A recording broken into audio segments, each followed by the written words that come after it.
بسم الله الرحمن الرحيم والمرسلات عرفا فالعاصفات عصفا والناشرات نشرا فالفارقات فرقا فالملقيات ذكرا عذرا أو نذرا إنما توعدون لواقع وإذا النجوم طمست وإذا السماء فرجت وإذا الجبال نسفت وإذا الرسل أقتت لأي يوم أجلت ليوم الفصل وما أدراك ما يوم الفصل ويل يومئذ للمكذبين ألم نهلك الأولين ثم نتبعهم الآخرين كذلك نفعل بالمجرمين ويل يومئذ للمكذبين ألم نخلقكم من ماء مهين وجعلناه في قرار مكين إلى قدر معلوم فقدرنا فنعم القادرون ويل يومئذ للمكذبين ألم نجعل الأرض كفاتا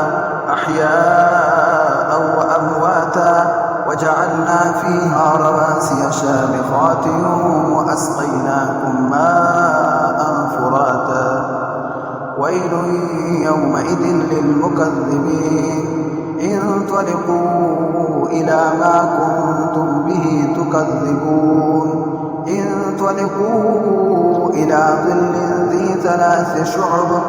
لا ظليل ولا يغني من اللهب إنها ترمي بشرر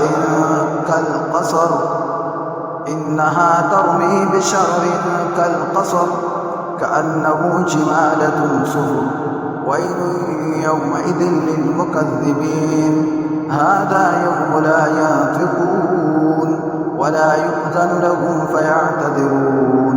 ويل يومئذ للمكذبين هذا يوم الفصل جمعناكم والأولين فإن كان لكم كيد فكيدون ويل يومئذ للمكذبين إن المتقين في ظلال وعيون وفواكه مما يشتهون كلوا واشربوا هنيئا بما كنتم تعملون إنا كذلك نجزي المحسنين ويل يومئذ للمكذبين كلوا وتمتعوا قليلا إنكم مجرمون ويل يومئذ للمكذبين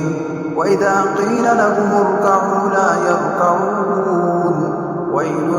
يومئذ للمكذبين فبأي حديث